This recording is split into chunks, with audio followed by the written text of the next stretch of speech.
Merci de votre fidélité et comme tous les matins, nous avons le plaisir de retrouver le docteur Serge Rafal. Bonjour Serge. Bonjour Ilana. Alors ce matin, dans la chronique C'est bon pour la santé, en guise d'avertissement à propos d'une pratique que l'industrie du tabac tend à promouvoir, vous allez nous proposer de parler du tabac à sucer ou snus qui sévit depuis quelques mois en Europe, qui est interdite en France mais qui arrive tout de même chez nous grâce à Internet. Oui, Ilana, vous savez, comme je suis attentif dans cette rubrique à la prévention et par conséquent au rôle des lobbies. C'est vrai pour l'alcool, ça l'est bien sûr aussi pour le tabac. C'est ainsi que j'ai aperçu, adopté par plusieurs footballeurs de renom, Benzema, Ibrahimovic, Thuram, une nouvelle forme de tabac, non fumé mais plutôt à sucer, à mâcher, à chiquer. Ce nouveau mode de consommation vient des États-Unis, c'est le snuff ou smokeless tobacco, devenu snus en Europe. Alors comment se présente justement ce fameux snus ? Alors, il s'agit d'une poudre de tabac humide, finement broyée ou moulue, vendue en vrac sous forme sèche, qu'on inhale alors par le nez, ou plus généralement dans de petits sachets identiques au thé, qu'on ne fait toutefois pas infuser avec de l'eau, mais qu'on suce après les avoir placés contre la gencive. Les utilisateurs les gardent un certain temps dans la bouche, 20, 30, 60 minutes, libérant l'équivalent de 3 cigarettes. Et donc vous nous dites ils sont interdits en France. Fort heureusement, mais commercialisé dans quelques pays européens du Nord, l'Estonie, la Finlande, la Suède et en Suisse.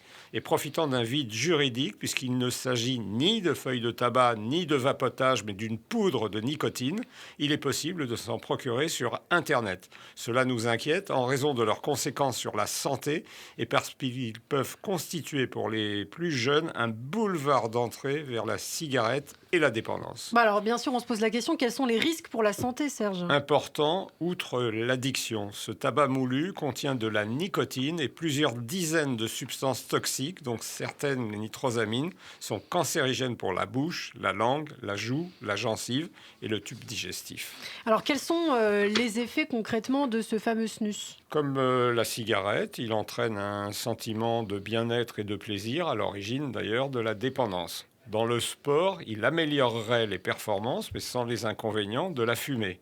Et grâce à la nicotine, qui ne fait pas partie des substances interdites, il augmente la vigilance, la coordination, les performances cognitives, la fréquence cardiaque, l'énergie anaérobie, comme tous les stimulants, mais en étant autorisé.